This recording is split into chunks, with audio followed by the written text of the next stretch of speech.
It's time for another Tesla News Roundup, one day later than usual, but there's a really good reason for it. Namely, news of another record-breaking first quarter for Tesla. I'll be bringing you all the headlines from the earnings call, plus Tesla launches its insurance product in 3 more US states, Tesla's largest ever Megapack project goes online, why you can't buy out your Tesla lease anymore, and the controversy surrounding Tesla making its mobile charging equipment a paid optional extra. That, plus more. But first, a quick reminder that if you like our mixture of sarcasm, wit and fact, we would all love it if you'd consider hitting subscribe and the notification bell, as well as checking your notification preferences for this very channel. And if you want to go one step further, just make sure you stick around until the very end of the video, and I'll tell you the ways that you can help us grow and pay our bills. We cannot start today's news roundup in the world of Tesla without looking at the truly amazing quarter it had at the start of this year. It not only set some new records, but managed to beat Wall Street predictions in the process. Interestingly too, this is the second quarterly earnings call since Elon said he wouldn't attend, where he actually attended, which made it certainly less droll than earnings calls without him. Quarterly production for the first quarter was confirmed at 305,407 units, slightly less than the number of cars produced in the fourth quarter of last year. 14,218 of those are Model S and X, while the lion's share, 291,189, was split between Model 3 and Model Y. Deliveries sat at a record-breaking 310,048 cars, with Tesla's Model 3 and Model Y deliveries slightly down on last quarter at 295,324, while Model S and Model X helped push total deliveries over 310,000 for the first time, with 14,724 vehicles delivered. The number of vehicles leased dropped again from the previous quarter, reasons for which might become apparent later in the show. Because we're covering multiple Tesla stories in today's roundup, as per usual, I don't have time to go into the full quarterly figures in depth here, but it is worth noting that solar deployment for Q1 was significantly down on the previous quarter, while there was a more gentle tick down in grid-tied storage deployment. Although Tesla does note that there was a 90% year-on-year improvement of grid-tied energy storage Q1 last year to Q1 this. Total revenues for Q1 sat at $18.8 billion US, with Tesla bringing in $15.5 billion from automotive sales, $668 million from leasing, and $679 million from regulatory credits. That latter income stream was more than double what it was in the last quarter of 2021, due, according to Elon Musk, to the change in emissions targets in the US. It shows that some legacy automakers still aren't capable of hitting their emissions targets without buying regulatory credits from Tesla. This pushed Tesla's gross automotive margin to a record-breaking 32.9%, helped in part by Tesla's continual price increases, but also egged on by that large regulatory credit sale. But even without taking into account those regulatory credits, Tesla's gross automotive margin was above 30%. Which brings us to its earnings. In the first quarter, Tesla received a total non-adjusted $3.32 billion in profit, or $2.86 per share, while the adjusted profits sat at $3.7 billion, or $3.22 per share. Talking in the earnings call after, we learned some really interesting tidbits from Elon Musk about the future of the company, including the fact that Tesla plans to grow its manufacturing capabilities as quickly as possible, with a target 50% year-on-year growth over the next few years. Assuming Tesla can keep its supply chains in good health, that's not out of the question, especially now that Giga Berlin and Giga Texas are online and ramping production up. Elon Musk also confirmed during the call that the Tesla Cybertruck is on schedule to begin production next year at Giga Austin, and he said that Tesla's robotaxi vehicle, a vehicle that seems to be unnamed from what we can tell, is now in full deployment. Musk promises production for that vehicle, which has no manual controls, will begin in 2024. Note here that we are talking about Elon time though, and that's something that did come into discussion later in the call when an investor asked Elon about the disparity between Tesla's promises about full self-driving versus the reality of it, specifically when Tesla thought full self-driving would be pushed to customers' cars. In answering, Musk admitted that he had never before seen so many quote-unquote false dawns. That's moments at which it appeared as if Tesla would solve the challenges of autonomous driving once and for all before a public full self-driving rollout. He did, however, state that he's confident that full self-driving will be rolled out this year, as he believes Tesla is close to solving the challenges of creating the perfect fusion of neural nets and optical sensors that he thinks is going to enable FSD to see and react to the world in the same way a human can, but far better. Also worthy of note, Musk said that he believes Optimus, that's Tesla's robot, is misunderstood by many, adding, quote, "Those who are insightful or listen carefully," end quote, will realise how much bigger Optimus will be for Tesla than its vehicles or indeed FSD have been to date. We also learned that Tesla plans to eventually transition Model 3 to the same single-piece castings front and rear as found on Model Y, and that Tesla plans to begin making structural battery packs with 4680 cells sometime towards the end of the third quarter or sometime in the fourth. On the subject of batteries, Musk said that there's currently an excess of cells due to shutdowns at Shanghai's Gigafactory caused by COVID-19 restrictions from the Chinese government. And when it comes to recycling, Tesla is currently recycling, wait for this, upwards of 50 tons of EV battery cells per week at its Giga Nevada facility. It plans to ramp that up to 150 tons of batteries very soon. Finally, from the shareholder call, at least for today's show, the news that one half of all Teslas made during the first quarter of this year were fitted with cobalt-free LFP batteries. And frankly, that's really impressive. With us now 2 pages into what is supposed to be a 4-page script, let's check out some of the other important Tesla news stories from the last 2 weeks.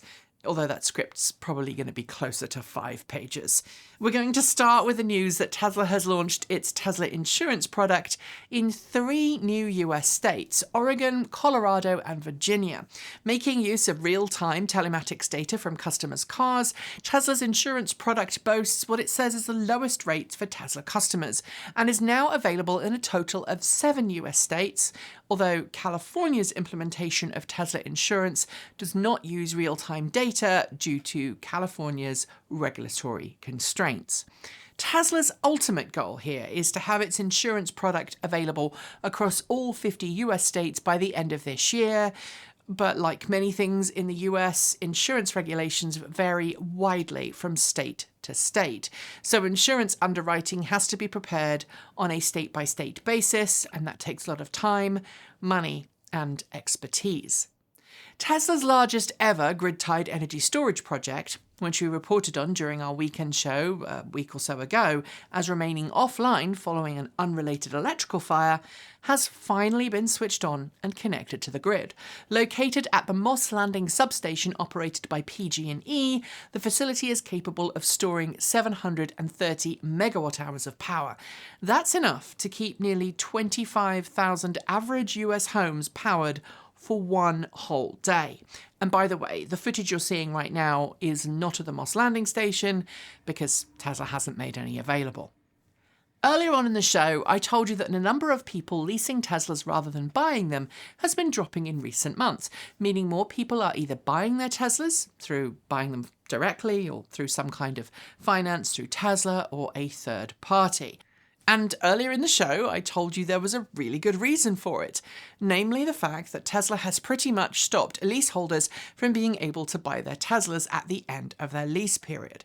Tesla has operated a no-lease buyout policy for Model 3s since 2019 because it said it wanted to use Model 3s off-lease in its future fleet of autonomous ride-sharing vehicles.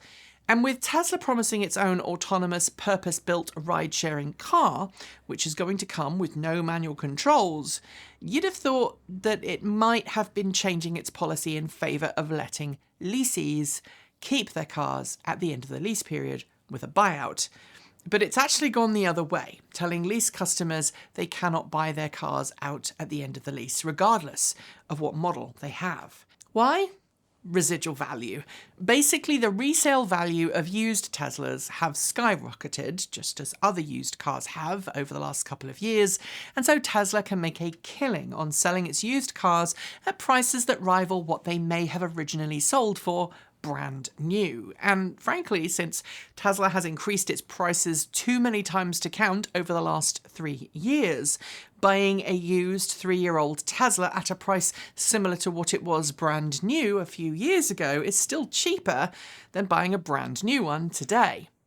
There was a time, not so long ago, when buying a new electric car meant you got some form of mobile charging solution with it, aka a granny lead or a portable charger. But as onboard battery packs have grown in size and rapid charging capabilities have increased, many car companies have started to quietly charge extra for granny leads. And last week, Tesla became the latest to do so, making the decision to stop shipping its cars with a mobile charging connector included. And, well, people have gotten, unusually, rather cross. Instead of making it part of the price of buying a Tesla, the company said it would sell customers one for $275 or equivalent, citing its own data that says few people used the unit. But amidst the backlash and contradictory data from third-party sources that says that many people use Tesla's mobile charging connector, Elon Musk said Tesla would bring the price down to $200 for a basic mobile charging connector, complete with a 110-volt adapter in North America. I should note here that Tesla used to include a NEMA 1450 adapter for its mobile charging system, but it stopped doing that some time ago. And while I get that people are upset, it is worth noting it's always preferable to install a dedicated charging station at home if you can. And in a decade and a half of EV ownership, I think I've used granny leads or equivalent a total of about 50 times. And in the last year, maybe 4 times. Specifically when I was trying to charge more EVs at the studio than we had high-powered charging stations for. And we have a lot of charging stations. Which brings me to the final story of today. The tech billionaire who is running for Senate in this November's elections on one single issue: banning Tesla full self-driving. Who am I talking about? Well, it's hopeful California Democrat candidate Dan O'Dowd, founder and CEO of Green Hill Software. He's ploughing millions of dollars into a smear campaign turned Senate run that will focus on what he says is Tesla's, quote, unbelievably bad, end quote, autopilot system. If that name sounds familiar, it should, as Dan is the guy behind the Dawn Project, an organisation which has seemingly been established to discredit all semi-autonomous and autonomous systems, except those co-developed with O'Dowd's Green Hills Software, a company which claims it builds software that, quote, never fails and cannot be hacked, end quote. And I'm not going to rehash my reaction to that. I'll leave a link in the video description to the last time I devoted an entire video to that company and that individual, as well as the prize fund that they've set up to get proof that Tesla's autopilot system is terrible. While it's not clear if O'Dowd will be successful in his primary bid, it's certainly one of the weirdest personal grudges, political campaigns that I have seen in a really long time. And while I am the first to admit that Tesla's autopilot system is nowhere near perfect, I'll also tell you that what we really need, and what I've been calling for a long time, is joined-up guidance on basic autonomous vehicle rules that every automaker, including Tesla, can follow, because every semi-autonomous system out there has its flaws.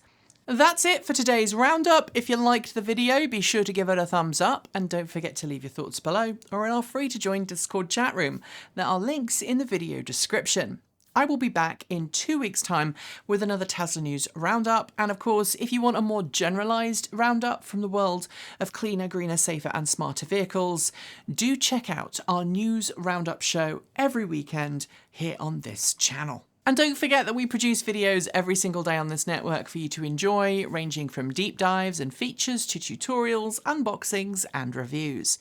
If you haven't already, make sure you've subscribed to this channel and our other channel, Transport Evolved Take 2, and give that bell a gentle ding to make sure that you are told when our next video goes live.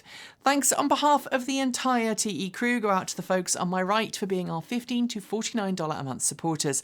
Special thanks to our $50 a month patrons, that's Chris Maxwell, Bennett Elder, Brian Newton, Dave Kitchen, Michael Goad, Ricky Leon, Andrew Martin, Guido Drahota, Brophy Wolf, Tesla in the Gong, Gordon C, Stephen O'Donoghue, Carl Hodgson, Anthony Coates, Regine Fellows, Rory Litwin, Anonymous Freak, Jim Boness, Zachary Courtney, Chris Asentar and Denny Hyde. And our deepest gratitude to our $100 a month Patreon supporters, Marcel Ward, Reggie Watts, Joe Bresney, JP Fagerback, Will Grayland, Matthew Drobnak, John Lyons, Christopher Lee Jones, Andrew Glenn, Paul Conway, Laura Reynolds, Ellery Hensley, and Ian. If you'd like to be part of that amazing list of people, you can join Patreon at the link below. You can hit the join button to support us on YouTube, or you can show us your support through Ko-fi or by buying some cool swag from our swag store, like this shirt.